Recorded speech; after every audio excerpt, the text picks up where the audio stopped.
like the messaging was just like constantly given to me that I was never going to be good enough. And it felt like I was like good enough for now, but that's also because I started young, so I developed early. And then by the time I was a teenager, kids were starting to like really surpass me in terms of technical ability. And it was really discouraging. But at the same time, I also realized it was because I wasn't practicing nearly as much. Like these kids were waking up at 5 a.m. to practice before school and then practicing after school. And I was like, what are you doing? What are you talking about? And I think it took me a really long time to realize it was because I didn't love the music in the way that I needed to. And it's not because I don't love classical music. I love classical music so much, but it's not my style of music. It's not my genre. Hi, you're listening to Conversations with Musicians with Leah Roseman. This podcast strives to inspire you through the personal stories of a diversity of musicians with in-depth conversations and great music that reveal the depth and breadth to a life in music. This episode features Bad Snacks, a producer and multi-instrumentalist known for the use of violin with lofi and dance influences. We talked about her experience when she went viral on Andrew Huang's 4 Producers Challenge with over 4.5 million views, dealing with online boundaries, with sexism, finding inspiration, and enjoying the learning process. Bad Snacks is also an educator. She coaches fellow producers privately and runs a successful YouTube channel where she posts content related to music tech and beat breakdowns. Due to her love for cutting-edge music tech, she's worked as a key demonstrator with several of the industry's largest names like Ableton, Roland, and Moog. Also, she's taught as an assistant professor at Berklee College of Music for electronic production and design. We talked about her unique educational path and choices she's made along the way to carve out a successful career, and in fact what success really means. She spoke thoughtfully about important topics such as music education, developing creativity, imposter syndrome, and keeping a healthy perspective. Like all my episodes, you can watch this on my YouTube channel or listen to the podcast on all the podcast platforms, and I've linked the transcript to my website, leahroseman.com. The podcast theme music was commissioned from composer Nick Cold, and you can use the timestamp to navigate the episode. Before we jump into our conversation, I wanted to let you know that I have a new way you can support this independent podcast through a beautiful collection of merch with a very cool, unique, and expressive design from artist Steffi Kelly. You'll find that link in the description of the episode. This weekly podcast is in season 4, and I send out an email newsletter where you can get access to sneak peeks of upcoming guests.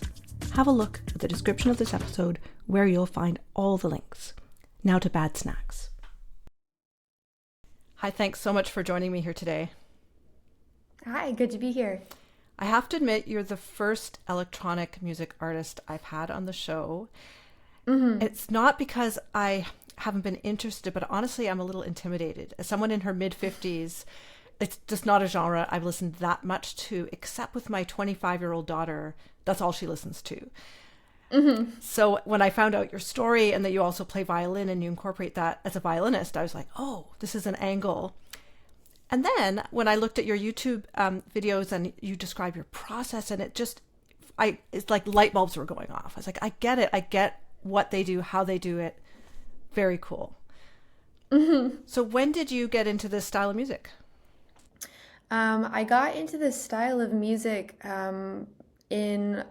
I've always been a lover of electronic music, whether I realized it or not. But I think I really realized it in my actual making of it. I was in my early 20s actually. So in some ways, in some circles, it would be considered maybe a little bit of a late bloomer. But I had been playing classical and a bunch of other styles of music up until that point. But I started producing electronic music, when I was just about 21. And what was the most surprising thing once you got into the process? The most surprising thing, it's a couple things. I guess maybe what was the most surprising was how at home I felt with it. Especially because, my introduction to electronic music was actually through instrumental hip hop. Essentially, and in LA we just call them beats. It's like the beat scene. So it's this kind of cross point between electronic music, jazz, hip hop. And, you know, I didn't really have a background in any of those styles of music. You know, I've always loved jazz, I've always loved hip hop, but it wasn't until I started making it that I was like, oh, I have such a love for this style of music that I think it's actually really translating, even though I don't necessarily know what I'm doing. I'm kind of throwing paint at the wall. You know what I mean? And you generously shared your process, and then things really took off. So I understand there's a couple of turning points. By the time you got the big commission from Google, did you know that you had their attention, or? I had no idea. So yeah, I had been sharing content on YouTube very, very transparently as part of my learning process. It was actually meant to be like an accountability system of being like, I'm going to upload my process as I'm learning, and I'm going to be super transparent because that's kind of what I was craving as a learner, as a student, is I just like wanted to see somebody be really bad at it and see how they were getting better. And I ended up striking kind of a chord, no pun intended, with a synth community online because I was using this little device called an organelle. And so that was how I was getting traffic in the first place. And what's interesting about getting any kind of traffic online is that you don't know who's following you, and it only takes one person who's kind of tapped in, you know, to really make something happen. Well, obviously your gears really expanded since the organelle, but what did it allow you to do? Specifically the organelle, it's still one of my powerhouse pieces of equipment, and it's this little box. It works off of Pure Data, which is an open source type of coding language, but basically what that means is that you can get this little box to do anything. You can get it to be a synthesizer in terms of like it generates its own sound. You can turn it into a sampler, so you can import samples onto it and make them playable. But the thing that I found the most helpful about it was actually this one patch called Guitar to ARP. And it's funny because obviously it was designed with a guitar in mind, but I was like, well, why not throw my electric violin through it and see what happens? And it totally synthesized the sound and just turned it into this really cool, drivey, phasey synthesizer type of sound.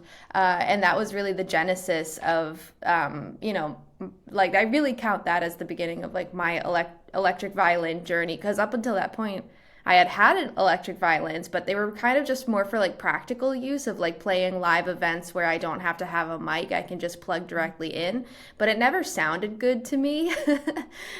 So this was like the first time that it was like, oh, actually the key is to not try to make it sound like a real violin, but really try to make it sound like its own thing. And that was like a big aha moment for me. So that the organelle made that possible. Okay. One of your videos, I think it's just called My Pedals for Synth Violin, which is I think maybe 3 years old, that I went through that with interest. Yeah. What has changed in your setup since that time? To be honest, really not that much. I have definitely downsized. I have become a little bit more of a minimalist the further into my career that I get. And that's for a couple of reasons. Some of them are more practical. Some of them are, just like I found out which pedals I really needed and which ones maybe I didn't need so much. But these days, let me see if I can think about it off the cuff. My pedal board, I have my volume first and foremost so that I can actually adjust. And then I have a Para EQ, which is this EQ pedal that has all kinds of parameters, but it's really great because it helps to sculpt the sound so that it doesn't sound too tinny. You also can totally eliminate the boom. It has a boost on it, so you can make it extra loud during solos. And then I have my organelle going into my Meris Enzo, which is another audio to synthesizer pedal, and that one's really cool. It has some really cool characteristics to it. And then I have an amp sim, which is right now I'm using the Universal Audio Ruby, which is meant to emulate like a vintage amplifier. So it has this really nice kind of warm, drivey quality to it that just makes the violin sound a lot more full. Okay. Would it be okay if we included just a clip of that video so people can hear some of the sounds? Yeah, absolutely. Okay, cool. This is a clip from Bad Snack's YouTube video, My Pedals for Synth Violin, and you'll find the complete video linked in the show notes.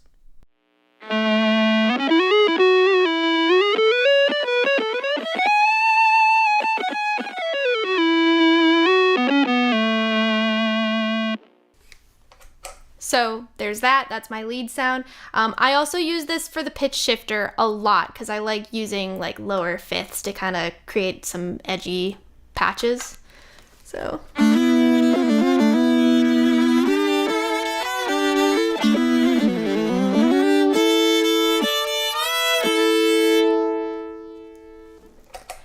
And that's where having a little bit of dry signal from the organelle really comes in handy, is because there's a little bit more signal.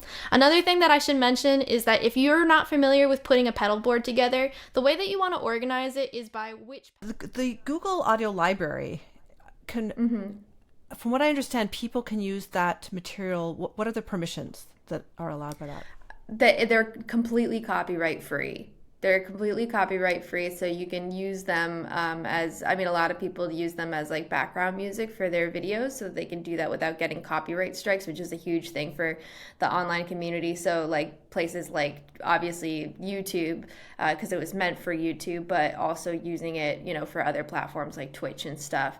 A lot of creators end up getting these copyright strikes, and sometimes that can, either force them to mute entire segments of their videos, or getting permissions could be a huge process. So it was Google's way of basically kind of like insourcing from creators, and I ended up doing 3 volumes with them. So there are like 30 instrumentals that people can use for their videos there. The only thing is that they just can't be monetized off of the platform. So like somebody can't just take somebody can use it for whatever they want, except they can't do anything that puts a copyright on it. So if they were to try uploading it to Spotify, which some people have tried, like that falls outside of the jurisdiction, but everything else is like free reign. Okay. Yeah, no, I listened to some of that. I really liked it. So could we include some of that then? Yeah, sure. Okay, great. Yeah, I was curious about the sharing process. And did they ask for a certain tempo for those? No. Okay. Nope. It was very open-ended. They kind of just gave me like a list of adjectives, and they were like, we want something that fits under like the romantic vibe, or, the happy vibe. It was very open-ended. Okay. This is a clip from Bad Snack's Google Library Volume 3, Kate's Waltz.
And then 5 years ago with Andrew Huang, that was another huge turning point for you. So that is such a cool video, and it has almost 5 million views, this For Producers. I know. And I love how you describe your process. It's like you're a very good teacher. It's very clear and it's a great track. And that's on your Neat Tape 2, right? Oh shoot, that's where it ended up. Yep. Yeah. Yeah. That was quite the process. That was quite the little chapter for sure. And when he asked you were a bit intimidated, right? It was like, oh, totally. I mean, I knew of him. I had actually participated in some of his online challenges under a different name previously when I was really just starting out. And I really love what Andrew does and how, he's just so generous with his information, and he's so passionate about what he does, and he has such a joy for what he does. So yeah, when I got the email, I was like, wait a second, I didn't know you knew who I was. So that was kind of crazy. So for people that aren't familiar with it, can you describe what that show is and was? Yeah, so it's a series done. Andrew Huang is this YouTuber who does a lot of, everything music related, everything electronic music related, although he does touch a lot of genres, right?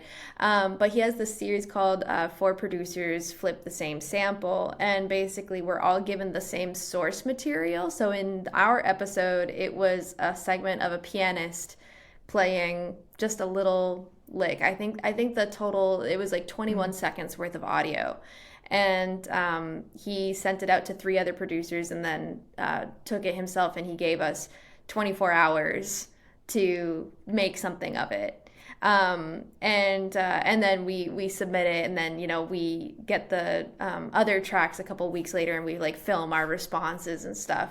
But it's such a cool series because it's like you really see how people just approach it so differently. It's such a very clear example of what creativity looks like for different people. And it's a cool series. I mean, it's a really cool concept, and I think a lot of people really resonate with it.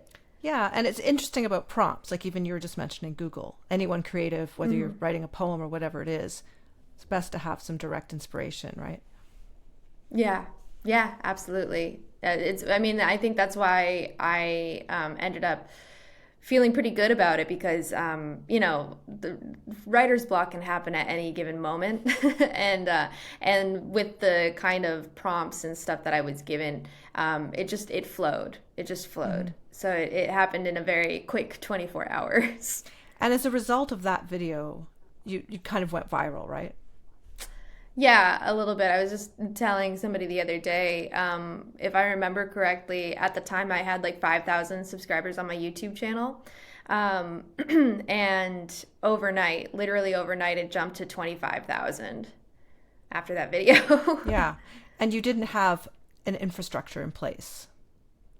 I did not. I was totally DIY, didn't have a team, was just kind of doing things on my own because I was still kind of, very fresh to the industry, still very much considered, and I still consider myself a student in a lot of ways, but especially back then, I was just learning a lot. So, I really appreciated the traffic. Absolutely. Like there's not a single part of me that is like, I wasn't ready. But I learned a lot in the process. And I think there was a lot that I just didn't like have a heads up for, that nobody ever really does. But as a result of that video, that did kind of prompt me into getting my own team and building the infrastructure. And, that kind of stuff takes a really long time, because you have to kind of find the right people that you want, for building that team. So, at the time I didn't have that infrastructure, but it really prompted me to build it. You had started to go by the name Bad Snacks at that point? Yeah. Can I ask about your artist name, that came from? Oh yeah. It's like an inside joke that just has like completely taken over my life at this point. I used to work with my Well, we still kind of work together sometimes, but my friend Scott, who was much more established in the industry than I was, and I was kind of taking lessons from him, and we were working at his studio a bunch, and I was bringing him demo tracks, and just to get his feedback, being like, "What do you think about this? What do you think about that?" So we had been working on this track, and we didn't have a name for it, and at a certain point, it was kind of like, like, "Oh, are you hungry? Like, do you need something to eat?" And he was like, "Do you have I'm trying to think if I have any snacks." And I went and I was like, "Well, I got a bag of hot carrots in the car," because they had just been sitting in the car and it was a really hot day in LA. And he was like, "That sounds terrible." So we ended up naming the track. We hadn't had a name for it, so we called it Bag of Hot Carrots, just on a whim, just as like a temp name. And then it just turned into this gag of like, what's today's bad snack gonna be? Okay. We started naming the tracks after various bad foods. That's great. And do you use your name, like, is it partly a privacy thing too? Yeah, it definitely is. I think it's a combination where, I used to do a lot of solo work under my full name back in Massachusetts when I was living in the Boston area. And I used to do a lot of session work that way too. And I think I just really wanted to create a very strong separation because stylistically, this project, has nothing to do with anything I was doing beforehand. I was doing like folk singer-songwriter Americana type stuff back in Boston because that was actually kind of the primary industry. It was the primary style of the music industry of Boston, which was very, very small. It was a very small scene. And in coming to LA and having this kind of like, for lack of better words, like a rebirth, creatively, with my creativity, and wanting to get more into electronic music. I specifically remember being like, I need to compartmentalize. I really need to compartmentalize, and I need to treat this project completely separately from everything else that I do. So that yeah. And then as time went on and things kind of blew up, I'm so glad that I had this kind of artist name to go by, just because it does create a lot of separation, and I feel like I can be myself in my own private circles. And then when I'm bad snacks, it's like it's another thing. Yeah. So I was looking up some of these genres, trying to understand, like lo-fi. I had an idea what that was, and there's the synthesis of musical backgrounds you do bring, and like your latest album is hybrid because you're singing, it's not the instrumental hip hop. Yeah. You're talking about the EP that just released. Sorry, home music. Yes. Yeah. Definitely. Yeah, no, it's definitely a departure. I've been kind of toying with the, because I used to be a songwriter. I used to be a singer-songwriter, but for a very different style. But, I know I can sing. I don't actually really consider myself a singer because it's like I'm too lazy, like I don't do my vocal warm-ups. It's so bad. But I like to sing when it serves the song, I've always been like a production first kind of person.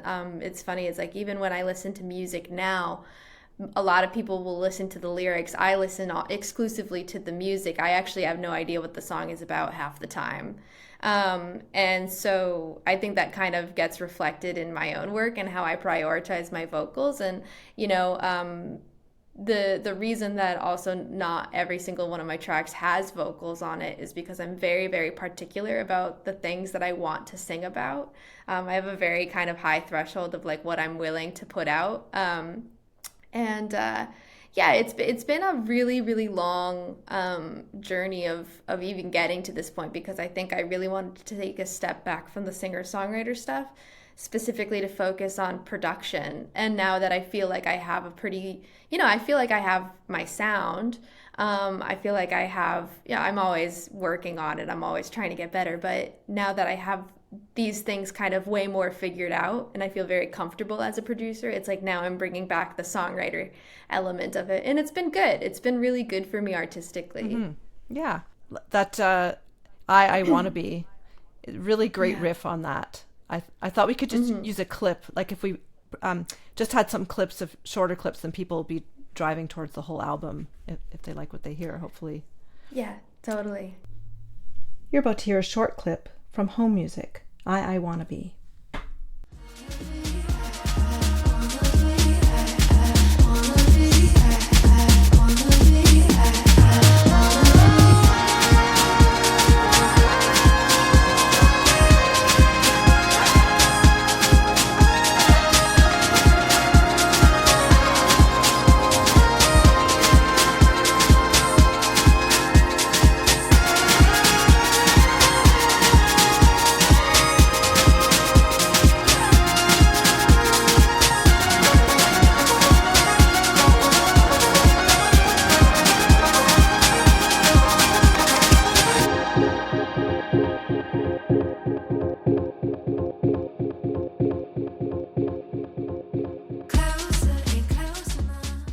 And in Like You Do, there's this very cool animation video, and it features chromonicci. And I was curious about this collaboration. Yeah, with chromonicci or the animator or both. Sure. Yeah. So chromonicci is brilliant. Brilliant musician. And what's funny is that we actually had a show together in Denver on the same night, but the way that the show was set up, it was actually a like kind of almost a dual venue show because there were two rooms in the same venue. And it was funny because he was playing one room and I was playing the room right next door. And we actually never got to connect. Like we never got to say hey in person, but we both checked out each other's sets and then reached out online a little bit later and ended up on a phone call, and we realized that we just had so much in common. I think our first phone call was like 3 hours or something like that. We just couldn't stop talking. And I've been a fan of his work for a while. Like he's one of those people that he's known what he's been doing for a really long time, and I still feel very fresh to that whole scene in a way. And so a lot of people really look up to him for they call it the Nietzsche bounce, what he brings to that. And he's been really getting into his like R&B singer-songwriter era, and which he's so good at. So he's kind of like what I would consider a Swiss Army knife person, where he's got just like so many different killer skills. And we were talking about how it was this funny joke where we were like, I can always write that first verse, but the second verse is what kills me. And I started writing this song that was like so personal to me because it was about a very significant breakup in my life. And the first verse, I was like, okay, I got it. I said exactly what I needed to say. I wrote the hook, but then I was like, second verse, I'm drawing a blank here. And I was like, wait a second, what if we just reach out to chromonicci and pretend that it's his first verse? And he got it back to me so fast, like within like a day. And the song wasn't originally supposed to be on the EP, but we just knocked it out so fast. And not only that, but I had sent him the stems. Like I had sent him all of the different parts of the song that I had written thus far, production wise, and I just printed out and I was like, hey, do with it what you will. And he just added in so many cool elements and rearranged it in this really cool way. So also on a production level, it was very much like a 50-50 collaboration.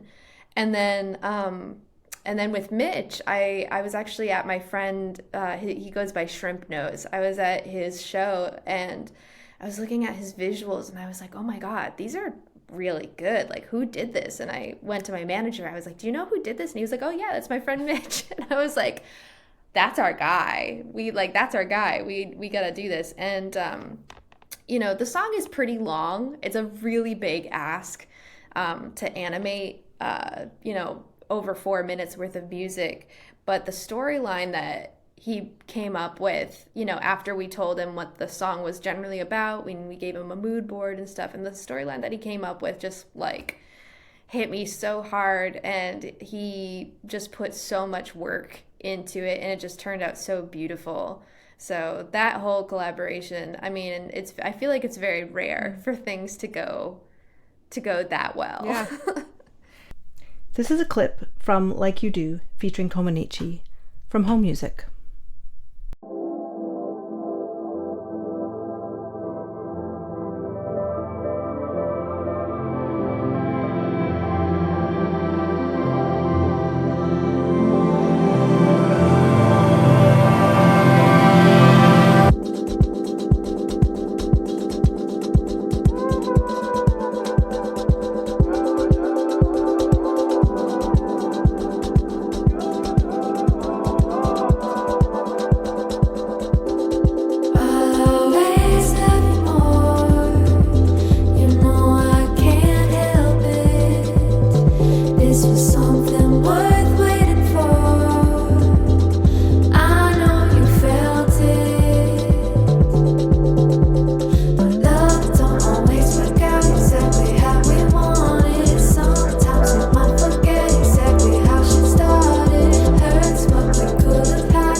wasn't it worth it? It hurts me more to stay fine. It's very interesting to me, your return to Berklee, and the reality that you couldn't attend, like so many people, they have this dream. Yeah. In fact, another one of my guests, it was a similar idea. That was always the goal, got in, got a scholarship, but simply, there's no way it was going to work. Yeah. Yeah.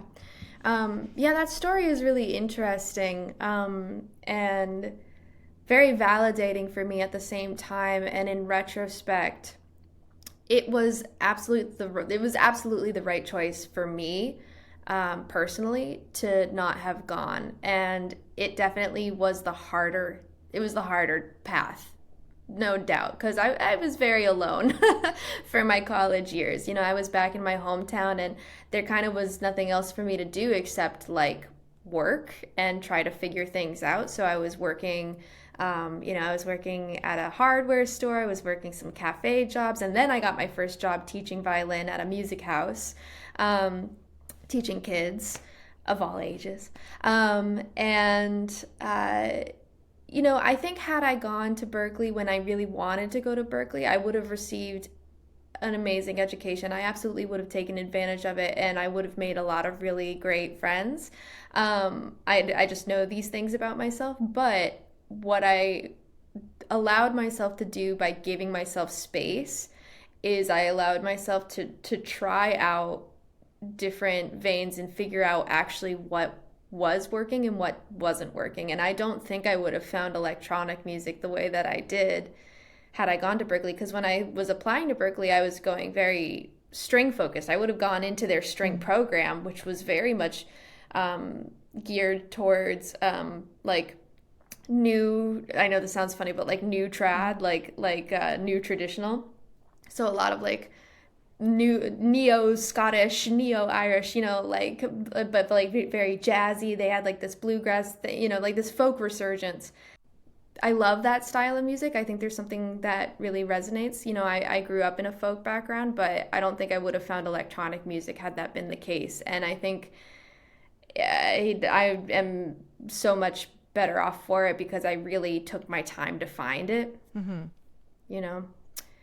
So it is interesting. And then and then again, it is so validating that years later, they reached out to me. They reached out to me to teach in EPD, which is the Electronic Production and Design Department. So it's like that absolutely never would have happened if I had actually gone. And that's just how the dice rolls. Because also, I have my eldest brother went to Berklee. I have a lot of friends that went to Berklee, and it's funny because I talk about how I probably would have made a lot of friends when I went if I had gone to college. But, I came out to LA and I met people who had gone to Berklee, and then they introduced me to their friends that went to Berklee. So I actually have like a lot of those same Berklee friends. I just didn't go to college with them, but I still, hang out with them. So. Hi, just a short break from the episode, which I hope you're enjoying so far.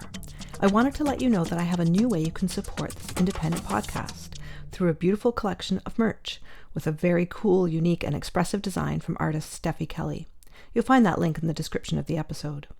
If you want to check out over 100 episodes you may have missed, in addition to your podcast player or YouTube, I have an extensive website, leahroseman.com, with show notes, transcripts, the complete catalog of episodes, and you can sign up there for my weekly newsletter to get access to sneak peeks of upcoming guests.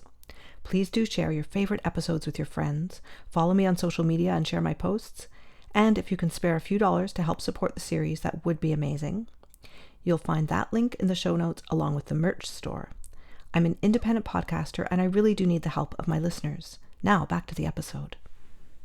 Yeah. And then when you moved back to Boston to teach at Berklee, it wasn't the right fit actually for you at that time. Yeah. I was really trying out different options for myself. I think which is such a privilege when I think about it, like the ability to try out other types of lives. There's a lot of flexibility that has to go into that, because I left LA during the pandemic and accidentally got stuck in Portland. It's a long story, but I ended up living in Portland, Oregon for a couple years. Yeah, just kind of by accident, I think, as a result of the pandemic. And then after that, I was like, well, I want to leave, but I don't know whether I should go back east and maybe be closer to family and try something else out. Or like, I wasn't ready to go back to LA yet. I think something in my mind was kind of like, it's not the right time. So I went to Maine actually for a little bit, and then that was when I got the call from Berklee to try to start teaching the following semester. So then I ended up moving down to Boston. And I think, I'm from the Boston area originally. So I was like, well, this will be really interesting. It's, there's this kind of thing in astrology, the Saturn return, which is like, every 28 to 30 something years, like early 30s, there's this, it's like when Saturn comes back to the original place it was when you were born. And so there's like a lot of kind of like speculation around that of like, it's people coming, they're either coming back to, like their nesting grounds, or they're completely changing the course of their life. It's like one or the other. And I was like, okay, well, this is my way of coming back, and trying a more stable life. I also had a partner who was very, very stable. I just was kind of like, well, what does it look like to have like a regular job with like a regular community and maybe not traveling so much? And I just so wasn't ready for it. I was actually shocked at how not ready for that I was. And I think I used to think that, I was like too much of a homebody for the music industry, because like traveling can be really exhausting. But then once I started traveling less, I was like getting restless, So, yeah, it ended up just not being the right fit. And it wasn't because of Berklee necessarily. I think it was because of just me and my life. And I just wasn't ready for that kind of pace of life. Yeah. Yeah. Well, so, I mean, your heartbreak is very much in this home music album, so people can hear about it. Yeah. If we go back to some of your earlier work, I really like Settle In from Bathtub Bumps. Yeah. 2020. Yeah. Yeah, that whole beat tape was literally designed, 2020 was like the most insane year. It was really stressful. And I remember, it was also an election year. And the week of the election, I had already been working on this project, but then I was like, you know what? We deserve a treat. We deserve a bath, like that was kind of the idea behind Bathtub Bumps. So with Settle In, actually it was that specific track was meant to emulate the feeling of basically like wind chimes, like the way that wind chimes can kind of really transport you to a different place. And there are these Japanese wind chimes that you can get them tuned in different keys, and they're supposed to represent like different elements and whatnot. And so I think I was just kind of like leaning into that a little bit, but then also I had my subharmonicon semi-module synth, which is like a, it's kind of a randomness machine. It just, you never know what kind of blips and bloops you're going to get. But I stumbled upon this just like really beautiful, very in tune sequence. And it kind of just all works together. And the whole idea is, like we're settling into a new space for the next however many minutes. I forget how long the B tape is. This is a clip from Bathtub Bumps from Drift.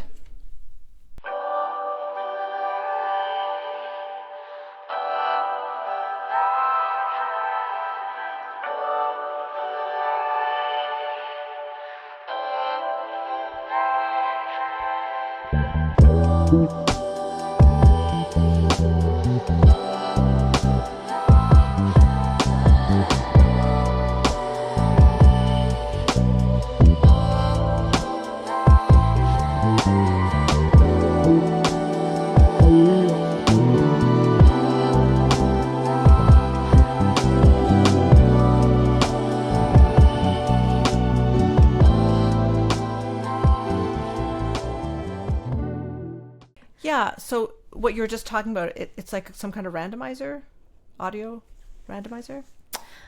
Well, that's what I like to call it because it's analog. It's analog and it's a sequencer. So it has a built-in clock. It has actually several built-in clocks, and in the subharmonicon, this is very techy. So like, I'll try to explain this because it is. I mean, even for people who are synth nerds, it's like a kind of a doozy.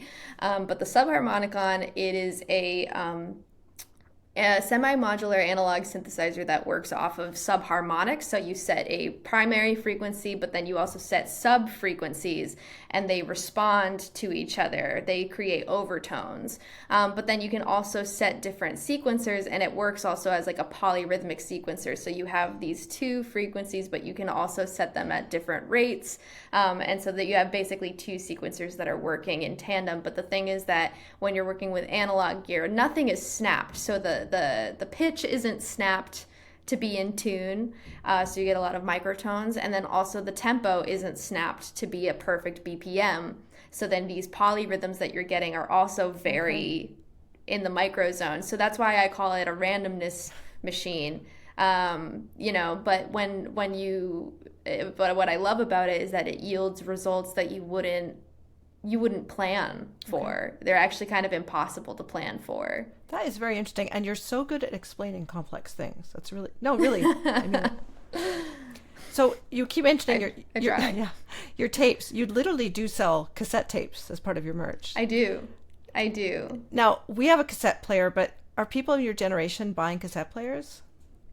They actually are. And it's funny because when I'm touring, some cities are like, what? Like, who has a cassette player anymore? And other cities will just eat them up, like it really is dependent on like kind of what areas you're in. But yeah, I mean, especially out here in Los Angeles, I mean, there's a huge market for it. Okay. I understand they're better for archival purposes than CDs, right? Yeah, I mean, I think at the end of the day, it's there's something to be reclaimed in something so physical, and I think that's also why people are now resonating with things like cassette and with vinyl, because it's like it's basic mechanics, right? It's like yeah, I mean, there's something about it. And not only that, but one of my things that I really love about cassettes is I love the natural degradation that happens over time. Like, I love the detunedness. I love the warp. I love hearing a tired tape, Like, I actually really love that sound because it feels well loved. It feels well worn. And there's something almost like romantic about it to me. Okay. Yeah, my husband was saying that maybe he was referring more to reels, but the tape is actually better archivally. Like, it's going to last longer than a CD, which can easily be scratched, or I don't know, the other. Yeah. I mean, it also just depends on how well you treat them. I think that's, the better question is who's in your house. So you have a really good video about imposter syndrome, and which it really resonated with me. I thought it was really great and very thoughtful. And there's a great quote of yours. You said, self-criticism is a voice that doesn't even make a sound, but it has so much power over us. Yeah. I mean, I think it's something that, anybody in the creative process is going to deal with. And I actually don't know why we don't talk about it more. I think people are getting to this point where, now we know what imposter syndrome is, but even that is kind of a newer concept, right? Where, imagine, in your classical training that, your teacher goes, well, it's okay to have imposter syndrome here. Then you'd be like, what are you talking about? Like, it's so not part of the culture. It's like really not part of the culture, but it happens to everybody. And I think, there are just certain mindsets that really help me.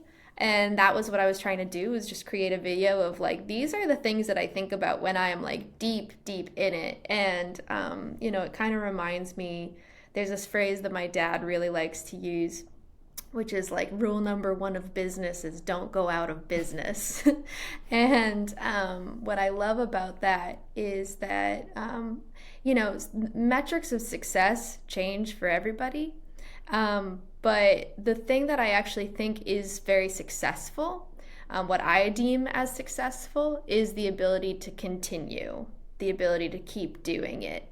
And, I think that that's something that I was trying to emphasize in being very candid about imposter syndrome, is that it's like, at the end of the day, you can't let this stuff get in the way. You can't let yourself get in the way, because that's actually the thing that blocks you from being successful. Successful is just being able to keep doing the thing. But we don't look at it like that. Usually we look at success as benchmarks, but I like to think of success as a perpetual motion, I love that. Yeah, I agree. And in terms of, it's sort of related. I mean, we talked about, being famous and all this, learning to ignore comments. Yeah, which is something that I'm still very bad at. I talk about it in the video, actually, where I have this moment where I'm like shaking the mic, where it's like people tell you to ignore these things, and it's like we know that, like, it's very easy to say that to somebody. It's extremely easy to say, just ignore the comments.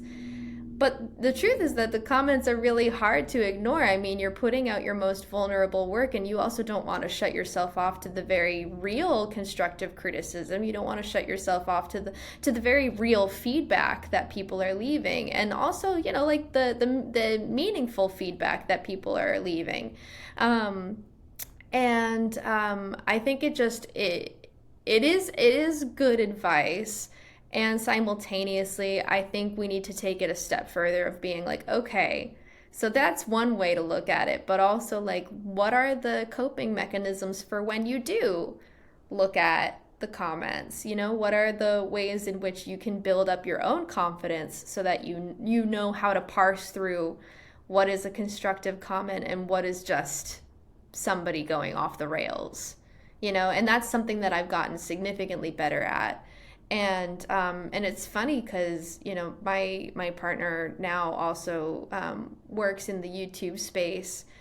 And it wasn't until like we have this little video that is kind of like going pretty viral right now.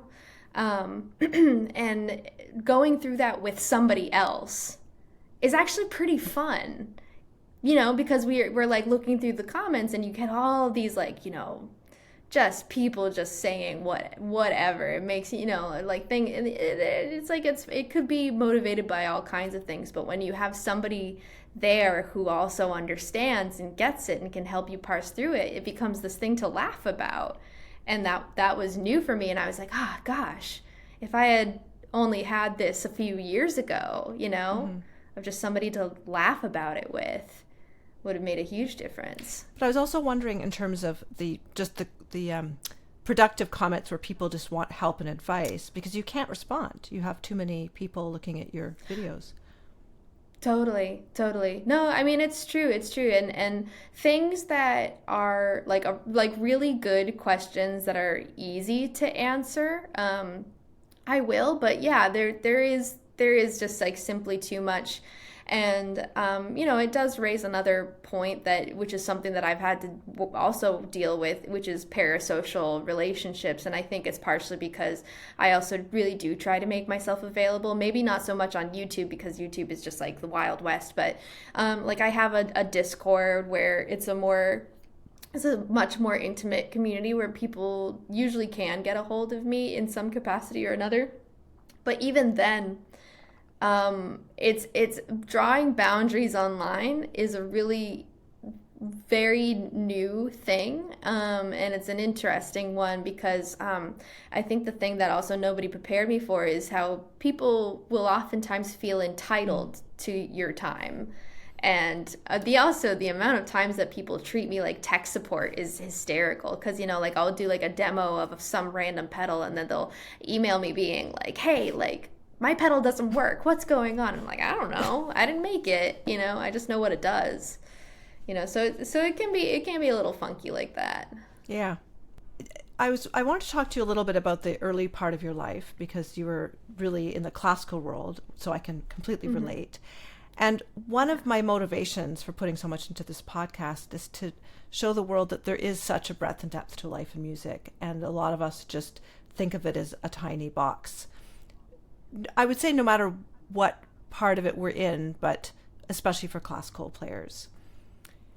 And so it's really wonderful to show people, hey, look at Bad Snacks, look what she's done. But when you were like 11, homeschooled, practicing presumably many hours, going to youth orchestra, what was that like for you in terms of your vision for the future? Oh yeah. Well, my vision for the future was very different then, because I wasn't really, you can ask a child what they want to be when they get older, but that's a very futile question to ask for a very productive answer for the most part, because I think it was the case that I was being shown a future. I was being modeled a future, and I didn't have any other ideas of what it could look like. And what I specifically remember, I was doing this one camp when I was 12 years old, and it was an international camp, so there was like a lot of Russians that had come over, and they were also doing the camp. And I had this professor from Russia, from St. Petersburg, who did like masterclass clinics around the world. And I remember I did this masterclass with him, and we needed like a translator in the room, and he asked me, he was like, do you want to be a professional violinist when you grow up? And I remember, my teacher, who's also Russian, she translated that for me and went to me and said, this is what Professor Schulman is asking. And I was like, yeah, of course. But like I remember feeling a lot of pressure in that moment, because I was like, that feels like a really big decision. Like they're telling me like, you have to decide now. And I think the mentality behind that was, it's not false, but they were saying like a lot of your critical technique is developed before you're 13. Like a lot of the critical physical technique that you're going to carry with you into adulthood. Which is true, because it's like I kind of have the same vibrato that I've had since I was 12. I have the same bow hold that I've had. I have the same, pinky balance problems. It's like they weren't wrong, but I think at the time it just felt like they were asking me to make this big decision. But actually, and I kind of kept following that, being like, I'm going to be a violinist. I'm going to be a professional violinist. But then I would go to these youth orchestra things, and I was having a great time.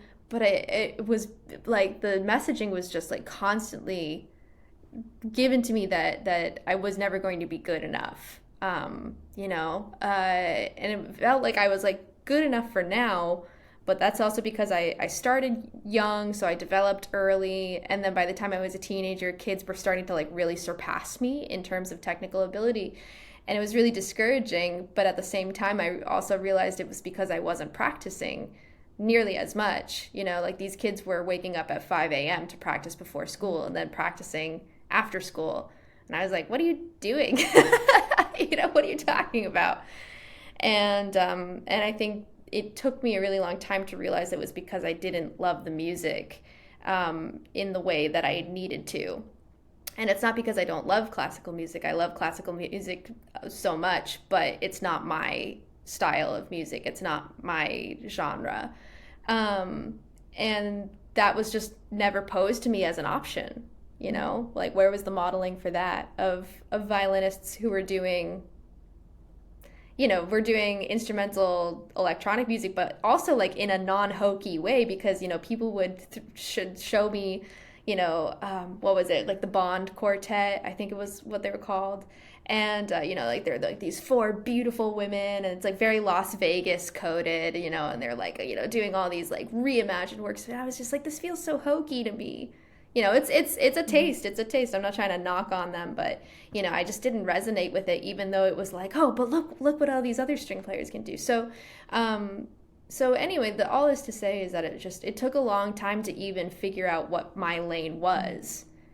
But by the time I figured it out, I felt so grateful that I even like that I did study classical music for as long and as intensely as I did, because I can technically kind of play whatever I want to. You know what I mean? Like, I don't feel the limitations of what I can do on a technical level.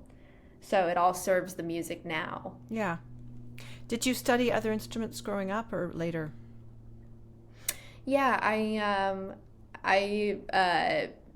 my high school, I went to public high school, and they did not offer orchestra, which is fine because I was already doing BYSO, but they did offer concert band, so I did trumpet and trombone and baritone for a while, which was great. I took guitar lessons for a while. I play guitar that was also kind of like a big outlet for me as a teenager, was playing guitar. And everything else is kind of just like self-taught. I took harp lessons for a little while there as well. But my violin teacher requested that we stopped because it was ripping up my pads. Yeah. Yeah, so it can be a little bit of a tough instrument. So were you homeschooled when you were younger, before high school? Yes, yeah, I actually wasn't homeschooled for terribly long.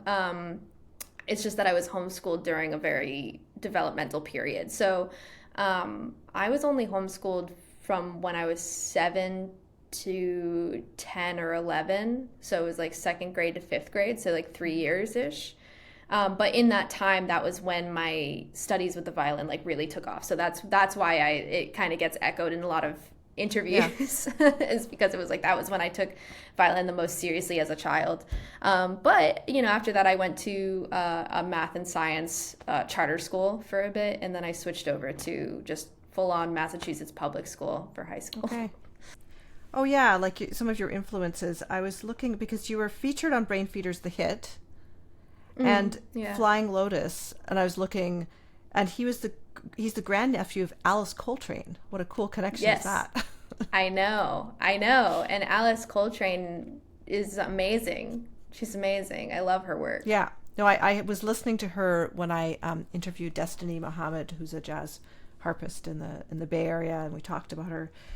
So he gave you this opportunity to be featured on Brainfeeder's The Hit, and I think it was your video about imposter syndrome where you talked about procrastinating for that opportunity. Yeah, it's funny because I tell people at this point in my life, especially because I've been performing since I was a baby, essentially, nothing really makes me nervous anymore. I don't get stage fright, except when I know that somebody I really respect and admire is in the audience. And then I get super sweaty, and to be offered to do a set for The Hit was just like, Flying Lotus is one of my biggest influences.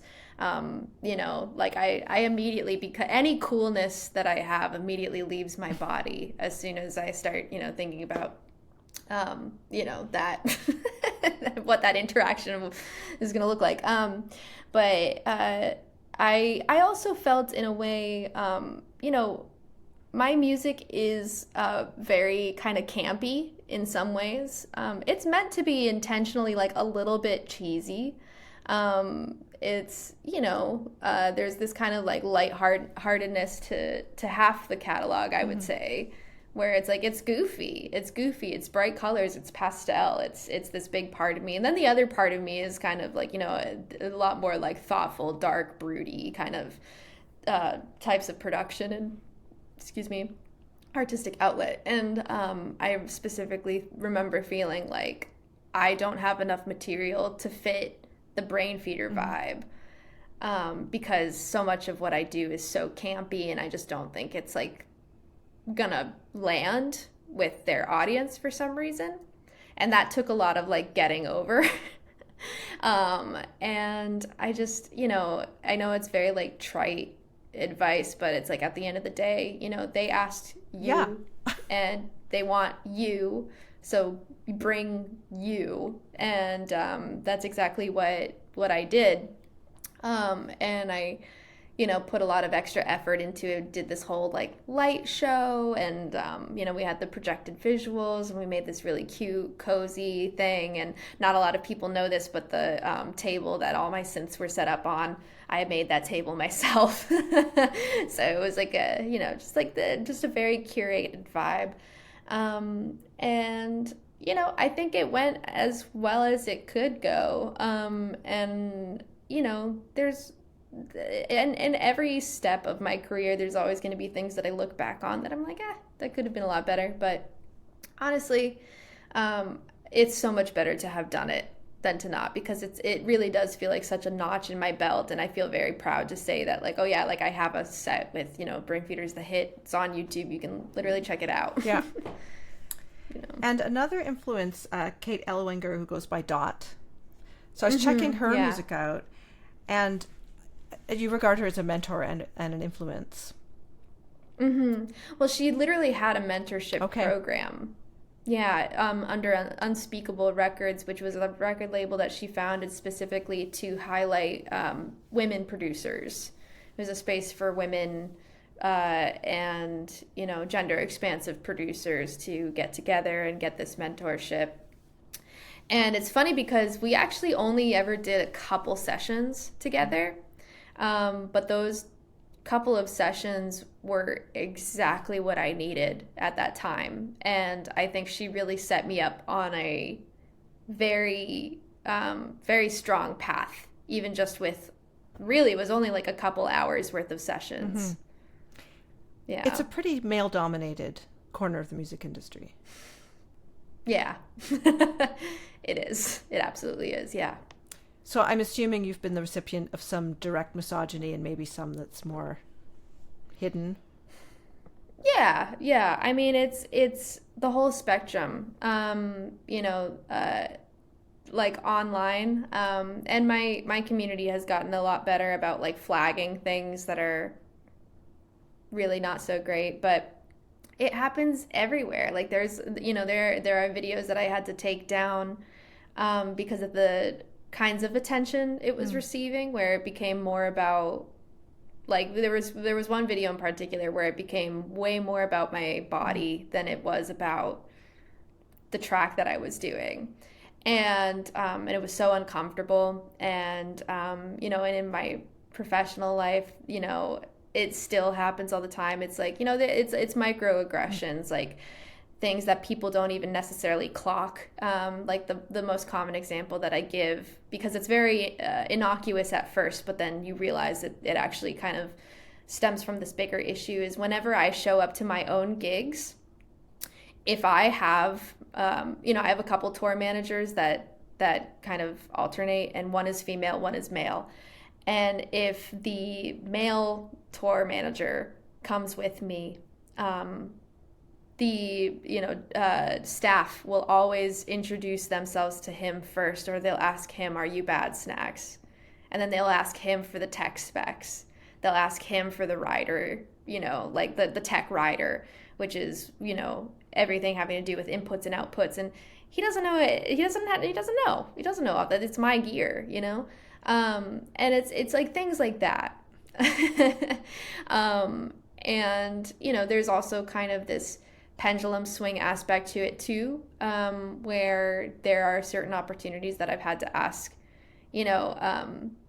like there is like almost like a tokenization thing, where I've been put on a gig where they actually didn't know my music, they didn't know anything about me, but they put me on the lineup because they wanted to fill a quota. And I also don't appreciate that. You know what I mean? It's things like that. But yeah, there's a whole spectrum of it. I mean, basically anything under the sun that you can imagine. Well, going forward, what do you think you and other women in the space can do? Get our male friends to talk to each other. Because also, I'm kind of like, it's not my responsibility. I'm doing my job. I am doing my job. I'm educated on what I'm talking about. I am very visible. People know they can know who I am. They can know my music. I mean, look at you. You know so many details about, before this interview, which I really appreciate. But this information, it's not secret, you know? I think I'm happy to always have these conversations. And I was just talking about this the other night where, anybody who follows my page long enough completely understands that I am, I'm part of so many organizations that are very like femme centric, like gender expansive. I've done so many workshops for, things like Femme House, She Knows Tech. They used to be Beats by Girls, but now it's called We Make Noise. Like I've done workshops for so many of these organizations. And it's very important to me. And at the same time, it's also about men talking to other men, and I think that's just something that that I'm kind of, I want to say working on, because it's like, the men in my life are tremendously supportive, and I feel very, very lucky. And, to take it a step further, it's like, yeah, that is kind of what needs to happen. So in the meantime, my job is to just be my best self, and make a case of like, this is worth supporting. Mm-hmm. Yeah. Yeah, I was just thinking about when I forget where I heard you talk about this, but I think it was, and it doesn't matter where, but there was an exercise, a creativity exercise, the roadmap exercise for deep specific listening. I think you might have got that from her. I thought that was very cool. Do you want to describe that a little bit? Yeah. It's an amazing exercise that, it was one of the first assignments that she ever gave me. But the roadmap exercise is essentially that you take a track that you wish that you had written, something that you really love, and you listen to it maybe 2-3 times over like a 10-minute window. And in that 10-minute window, you take a pen and paper and you write down every single thing that you notice about that track. Everything that you can be as specific as possible about, of like, oh, I love the way that it transitions into the chorus. I love the way that the chorus is minimal, just bass, drums, and vocals. I love this one little screechy, scratchy noise. I love the drop, blah, blah, blah, blah, blah. Just like these very specific things. And what you do is you take the reference song and you put it away and you promise not to listen to it for a couple weeks. But then you look at what you just wrote, and that is your roadmap to a new song. I love that for so many reasons. One of them is, I think it really translates to different areas of creativity. Oh yeah, totally. Yeah, I mean, I still teach a lot. I teach a lot of one-on-one lessons. And it's one of the exercises that we do the most is it's active transcribing. So it's very active, interactive listening, because that's how we expand our toolbox. And then at a certain point, we have to stop listening. We have to stop listening to external influences and do what I call it like a marination period, where you just like, kind of stew in your own creative juices for a minute and see what that yields. I'm curious if your years being a violin teacher, if that translates now into your work teaching production. Well, if you can teach a 3-year-old how to hold a violin and make it make any kind of decent sound, I feel like that kind of does translate. Like, having to talk to, because for a really long time it was just kids. I was working with kids average between 3 and 12 years old, and a lot of like 6 to 8 year olds specifically, like that elementary school age. And, I think if I'm being candid, violin is maybe one of the less interesting things for a child to learn in 2024, especially if it wasn't their idea, which, I mean, quite honestly, a lot of the parents, they were kind of like dropping their kids off for like, it's enhanced babysitting sometimes, because it's like the kid doesn't want to be there. But if you can make it interesting and if you can make it make sense, and you see that kind of click go on where they're like, oh, then it's like, that's all I'm ever trying to get. And I think, that was kind of how I learned how to explain things. Because it's like, if you can explain it to a 6-year-old, you can explain it to kind of anybody. So I like to think that translates. And goal setting as well, right? Yeah, totally. Well, I mean, it is kind of interesting because with teaching violin, it was kind of like we're always working towards the next recital, right? We have this end goal. We have to come up with a plan of how we're going to reach that end goal. With my production students, I think what's challenging actually is that there usually isn't an end goal. It's kind of never ending, and I think a lot of people get very overwhelmed by that because it's like, well, how am I supposed to measure my success? And is that success question again? Where with violin students, every recital is a new notch, right? And you're hopefully moving forward and going to the next most complicated piece, recital after recital. But for a producer, I mean, the closest equivalent is finishing a project, like finishing an EP or finishing a single. And even then, the process is super not linear because creativity changes. Creativity doesn't necessarily come in notches. I think we just learn how to better guide it. Yeah. You mentioned EPs and singles, and I was thinking, so when home music was released, at first there was a sort of a technical glitch on the streaming platforms, right? Yeah. The wrong order. Yeah. Mm-hmm. Yeah. It was unfortunate. Well, I listened to it on Bandcamp, which I'm a big fan of, but this whole idea of concept albums comes up with many of my guests, and one of them recently was saying how, you're better off releasing singles because then you can get on different playlists, in terms of that whole ecosystem. And then I was talking to a friend about it, and he was saying, no, because that's ephemeral. What's going to last is the album. What do you think about that? Mm-hmm. It deeply depends on who you are and what your goals are. And I think there's a whole industry of artists where singles really work for them. And I think actually they thrive off of the ephemeral nature of it. I think it allows them to move on, which sometimes can be really hard. And there's also a marketing aspect to be made about, output, which is a very unromantic way of looking at making music, but it is true for some people.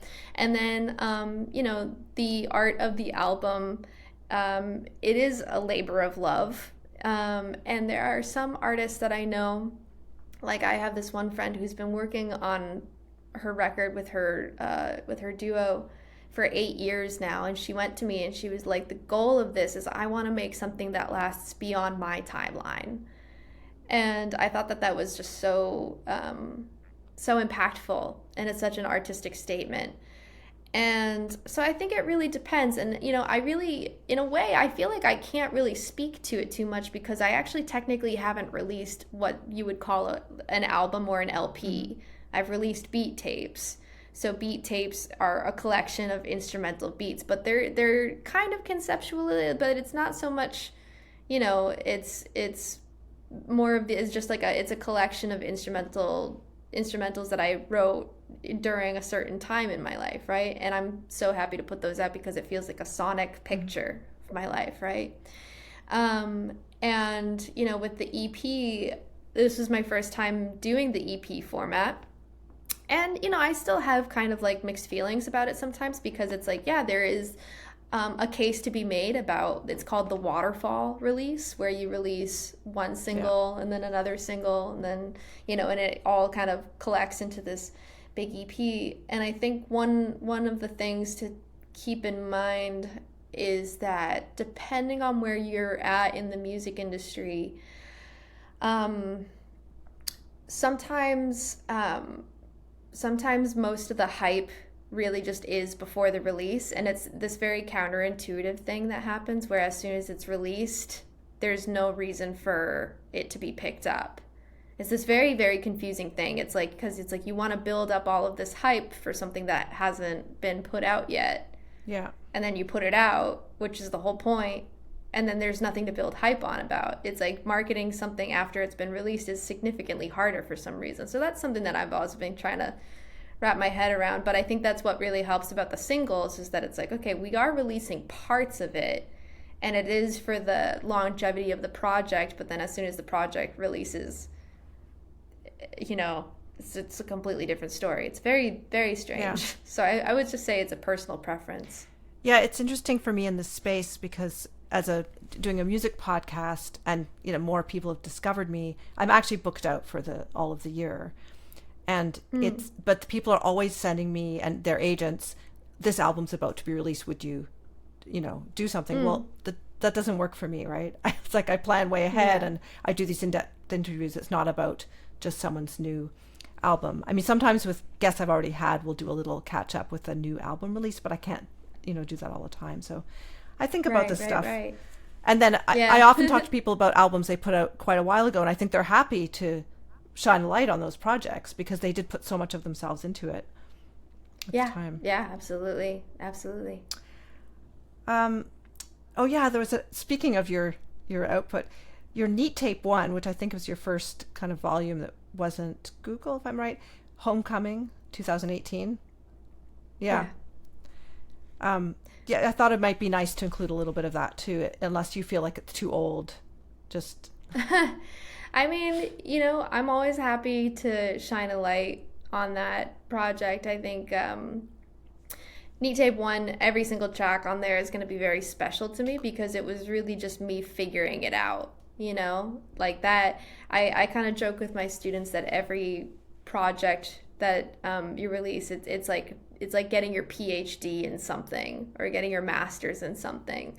So, for instance, like with this EP that I just released with Home Music, I mean, that really felt like getting a degree in dance music and DJing. Like I've just been learning so much, and Neat Tape 1 was absolutely like getting my degree just in getting started. And and I think when I listen back to Neat Tape 1, which doesn't happen very often, but when I listen back or when somebody posts it or brings attention to it, it brings me like a sense of pride of like, I can pick apart everything that I don't like about that record, but at the end of the day, it's just like I'm so proud of that work, especially with the resources that I had at the time. From Neat Tape 1, this is a clip from I'm Not Mad at That.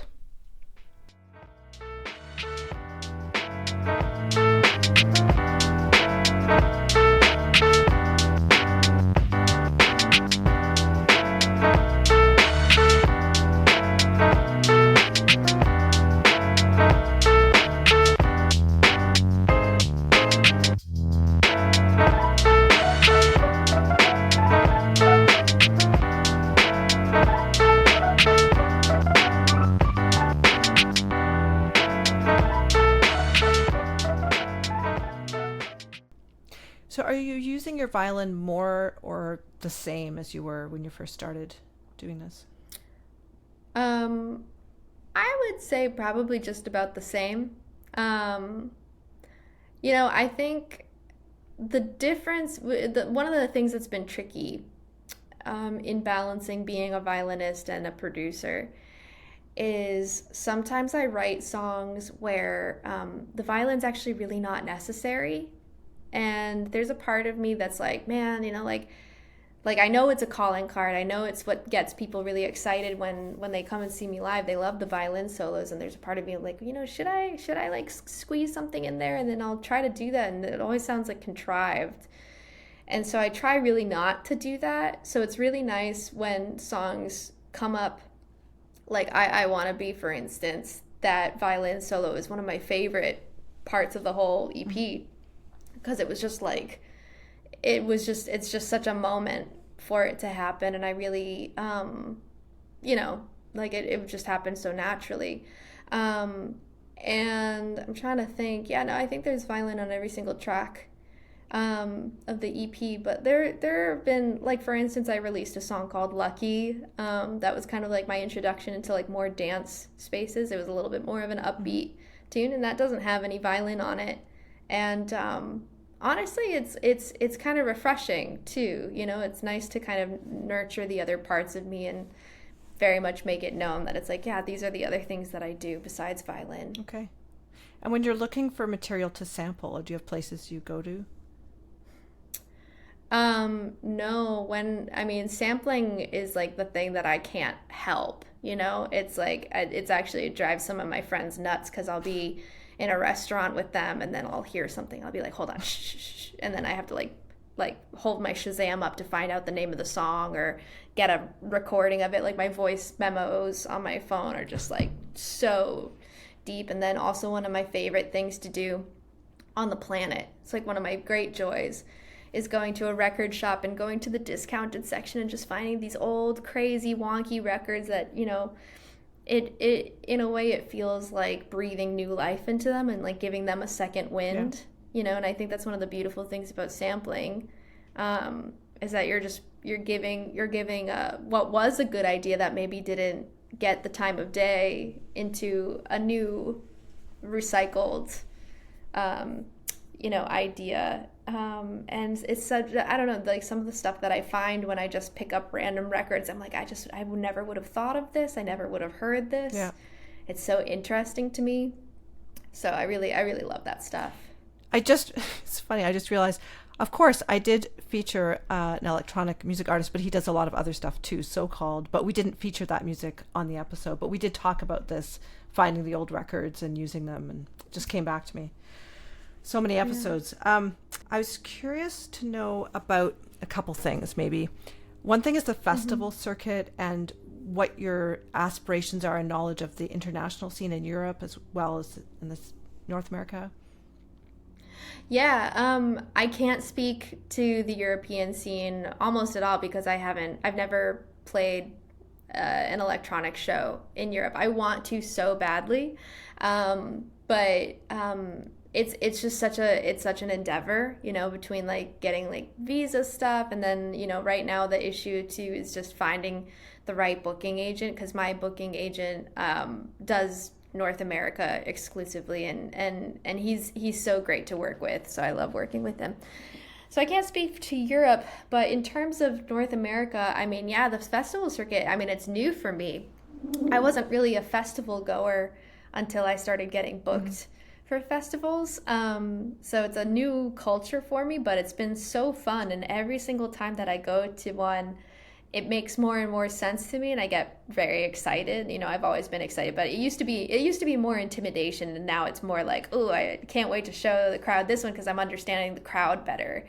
And yeah, I mean, it's also just such a great, for me, it's a great way of performing and traveling, you know, because I love having the balance of like a home life and also being able to travel. So doing the festival circuit is great because it's really kind of like you fly into a city, you spend a couple days there doing the festival, and then you fly right back. And, you know, everybody's just so happy to be there, and it's such a great place to meet and connect with new fans. And yeah, I've just been having such a good time with it. And excuse my ignorance about this, but when you're doing those shows, is it all pre-recorded or is there an element of improv in the moment? Well, the things that are elements of improv are the violin solos are never the same. I definitely jam on the violin quite a bit. And the DJing, you know, the DJ effects are improv. Okay. So I will actually go into my sessions and I will cut mixes that are specifically for the festival. Okay. So they're essentially the parts of the song that I can't play live. And then we'll throw that into either my sampler or my CDJs, which are like the big DJ decks. And then, yeah, the effects change. How I transition songs might change. Also, when I do hybrid DJ sets, usually I'm doing those improv. I never know what song I'm going to play next. I'm kind of just vibing with the crowd. So there are definitely improvised moments for sure. I would say that like on a, you know, instrumentalist to instrumentalist perspective, it's mostly that my violin solos are improvised. Okay. I'm glad I asked that. I was curious. Yeah, and maybe to wrap things up, I was just thinking about self-reflection, and I know you're into like goal setting and aspirations, and I'm guessing you probably journal. I do. I need to be a lot more disciplined about it, but typically I journal the most when I'm on planes. Okay. Yeah. Do you worry when you travel you might lose your journal or something? No. No, I'm shockingly good at not losing things. No, I ask because I'm a journaler, but if I'm traveling, I'll bring a different notebook because I think Yeah, Oh, I'll think really? if I lost that, the last 8 months of personal musings, I wouldn't want that to like get lost. No, that's very valid. That's very valid. But yeah, I mean, I think I travel so much, and also when I'm outside of my regular routine, that's when I feel the most reflective. So I think that's when I feel the most inspired to write everything down. So I actually have specific journals for every tour I've ever done. Okay. Yeah. Well, do you have any new projects coming up you want to talk about? Well, right now I'm definitely chewing on the whole home music project, and right now we're working on trying to make it a series. Okay. So the idea is that, for people who like house music and dance music, but might kind of consider themselves maybe a little bit more on the introverted side, or they get overwhelmed by club spaces, we're trying to kind of like do these things in more intimate spaces that also kind of like, encourages people to meet each other and hang out with new folks, and just turning it into a community event. So that's kind of there's that, or we have the festival circuit coming up, so I'm about to play a bunch of festivals. I got one in Illinois coming up at the end of this month, and then a few in Oregon and Northern California and Seattle and stuff throughout the summer. And yeah, just kind of slowly starting to piece together the next project, which is really exciting because I feel like I've learned so much in this project. And yeah, just really enjoying the time for now. It feels like a very special period where it's like, the project is done and now I get to just perform for a bit. Awesome. Well, thanks for making time to speak with me today. It was super interesting. Yeah, thank you so much for having me. I hope you enjoyed this episode. Please do share this with your friends, and check out episodes you may have missed at leahroseman.com. If you could buy me a coffee to support this series, that would be wonderful. The link is in the description. Have a wonderful week.